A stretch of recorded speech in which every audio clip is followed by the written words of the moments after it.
found out there would be no Samuel, I asked a couple of members of the congregation if they would speak on their favourite Bible passage or anything else they wanted to speak on. And they both agreed, thankfully. Thank you, Mark. And he said, if something hit your mind this week, would you mind speaking on it? I said, well, what do you reckon, about 30 seconds? And he said, make it a little bit longer. So I had a little bit to think about it, come up with most of Joshua, the books before, to explain it, and the whole New Testament, which actually gives it a full-on explanation. So, but principally, he said, what's related to you this last week? Well, this last week I bumped into two friends, and in both cases, they're not particularly doing very well. My oldest friend, who I've known for 57 years, he decided to follow up a double hip replacement with a triple heart bypass. So I said, well, that's your fault for jumping out of aeroplanes and surfacing out of submarines all your life. That's what happens. But the verse I come to is from Joshua, the last chapter. And, but as for me and my house, we will serve the Lord. And this is towards the end of Joshua. It's followed by a passage about his death. And before that he asks all the people of Israel to make the same commitment to the Lord, that they, as for me and my house, we will serve the Lord, that they will dwell in the land and serve the Lord. And the reason this has come to me this week about it is because I was thinking about the world as it is and how we see things, because both these friends went through the churches in their area with me. They both talked about what they were, what they are, what they hope they will be. And it's not a joyful picture as it probably was 57 years ago when we first looked at them. In fact, with my oldest friend, most of them don't exist anymore. And so I look at this and I think, well, how should we see things? And the answer is, I thought of Joshua, and I thought about the beginning of his life, when him and his friend Caleb crossed the Jordan River with many others and spied out the land. And I thought, what did he report back? If we spy out our land today, what would we report back? Well, we'd probably say, well, there's strife and there's killing and the people are fierce and they're walled up in great cities and they are beyond our reckoning to solve. They have problems, cost of living, inflation, everything's going wrong, interest rates are going up. The land of Israel did not look particularly welcoming to them, did it? That's what I saw, and I thought, well, I see the same thing. And then you go and you look at the Bible and you see what Joshua saw. And what did Joshua, he came back, did he see all that? Well, I hope he did. I think he did. I think the difference is when Joab and Caleb came back, they saw the vision of God. And he said, I see a land of milk and honey.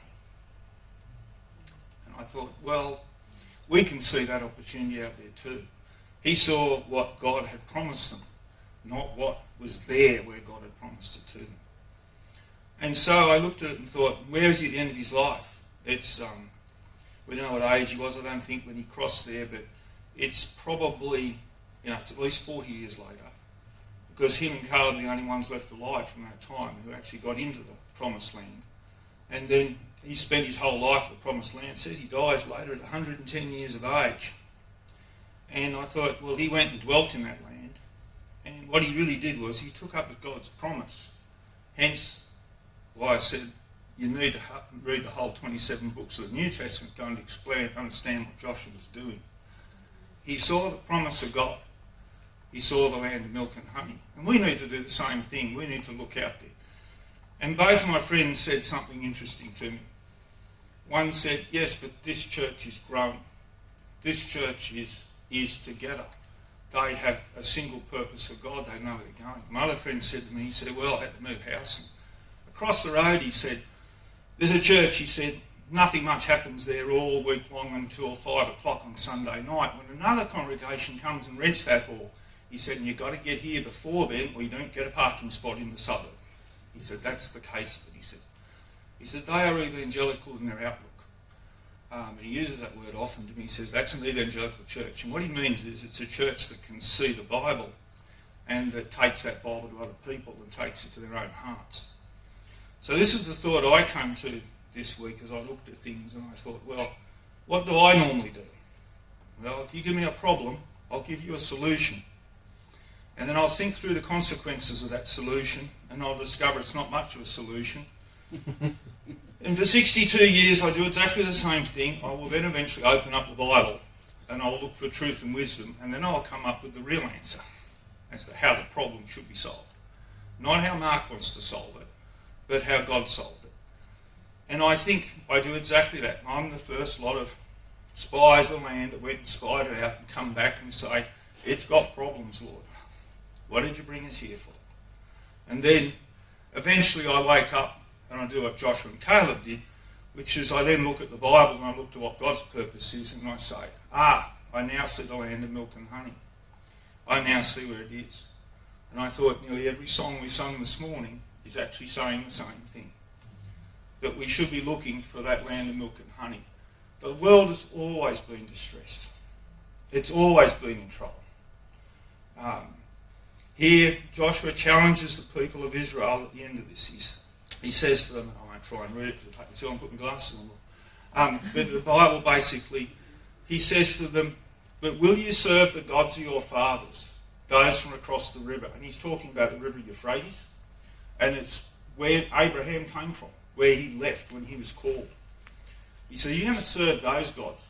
Or are you going to serve the gods of the Amorites who were occupying the land of Canaan at the time? Are you going to serve those gods? Or are you going to still serve the gods back from Egypt where God's brought us from, saved us from? Or are you going to serve the one true God? What are you going to do? And they turn around and say, we will serve the one true God. And he says, be very careful, because you can't do it. He warns them. You cannot, of your own power, do it. Now what will you do? And the people say, we will serve the one true God. And so he accepts that, and they make a covenant and oath at Shechem. They bury the bones of Joseph there. And then it says, at the very end of it, and the people kept their word, kept the covenant, for the lives, to the end of the lives of all those who had seen the great works of God. And here is the great thing. Did it mean it ended? No, it means that we have to think, we're here in Warhope today. We are people who have seen the works of God. We see it in our own hearts, we see it in the lives, we see it in the lives of each of our family, of our congregation. We need to remember that that will continue on. Others here who are younger, and there's a few young ones here, and quite a few others hopefully out there who are listening today. You will see the works of God, and I pray that you will keep them all of your lives as the people of Israel did. Kept them while ever there were those alive who remembered the great works of God. For he makes a great promise. He made it to the Israelites. He makes it to us. It is what the whole New Testament is about. And hence I've covered all 52 books of the Bible. 66 books of the Bible in 30 seconds. I pray God will keep these thoughts on your heart also and lead you to consider how he wants us to think, not how we wish to think. As one of the young ones amongst us, that was one of the best 30 seconds I've ever had. No, thank you.